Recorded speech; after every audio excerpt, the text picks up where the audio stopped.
En los combustibles tipo C, habíamos mencionado que tienen que ver con la liberación de energía o con las reacciones que se producen en componentes eléctricos.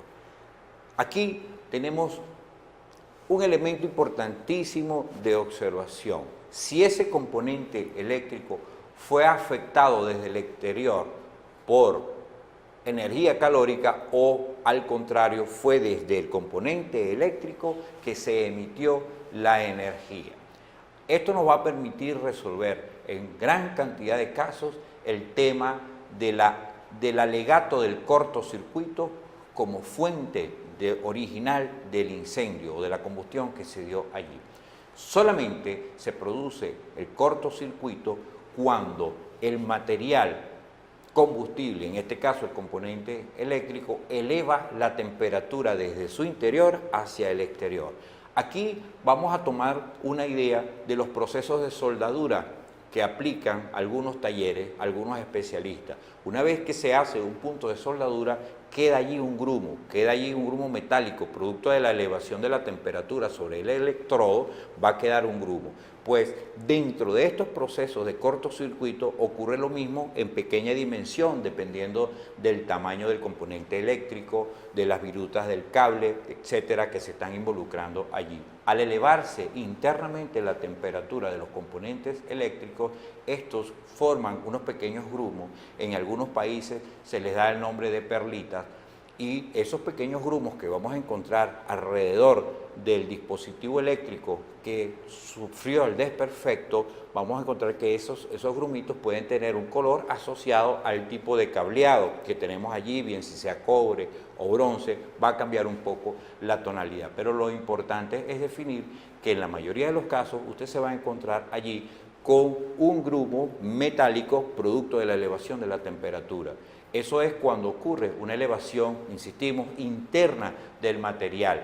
Eso justifica seriamente la posibilidad de que en ese punto hubo una elevación de temperatura por cortocircuito. Las razones de ese cortocircuito tenemos que investigarlas en mayor profundidad, como vamos a ver más adelante en criminalística de campo, haciendo un análisis de todo el sistema eléctrico para determinar si esa elevación de temperatura o esa elevación de la tensión eléctrica fue producto de una falla en el sistema de electricidad o fue intencional, fue ocasionada o cualquier otro elemento que pudiéramos nosotros determinar. Recuerden que en la mayoría de los incendios que ocurren en instalaciones domésticas, en residencias, normalmente existe una gran carga de negligencia, una gran carga de imprudencia también en la saturación de equipos eléctricos para generar este tipo de fenómenos.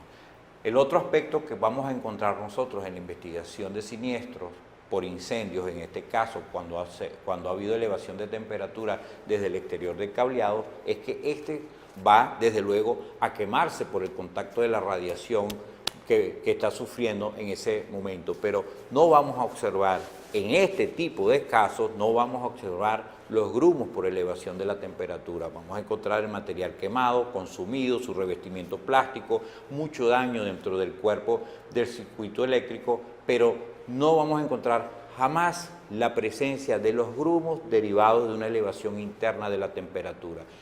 Muchísima atención debe tener el investigador en este caso, porque este tipo de observación es la palabra clave, especialmente en el punto de origen de un incendio, que le va a permitir a usted determinar si hubo o no un cortocircuito en esos alegatos de incendios accidentales que comúnmente podemos tener noticia.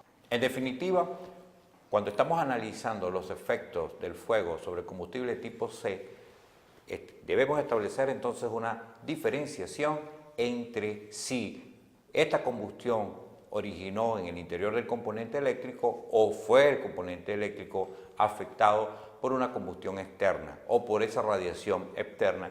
En ambos casos va a haber una diferencia dentro de los efectos que vamos posteriormente a analizar. Los combustibles tipo D, como decíamos al principio de la identificación de estos combustibles o estos materiales, están relacionados con aquellos metales que pueden autoinitarse, algunos de ellos como el magnesio, por ejemplo, que pueden recibir o que pueden realizar o entrar en un proceso de autoignición. Hay algunas manchas características que quedan en el sitio del suceso cuando se producen fenómenos relacionados con metales reactivos. En algunos casos, grumos también parecidos a los de la soldadura, manchas especiales o características que muchas de ellas reaccionan con los agentes extintores que se van a poner en práctica o que se pusieron en práctica por aquellos organismos que actuaron en el control del siniestro previamente. Notamos también que muchas de estas sustancias dejan unos colores característicos, aparte de la mancha residual por efecto de la combustión del metal, colores característicos.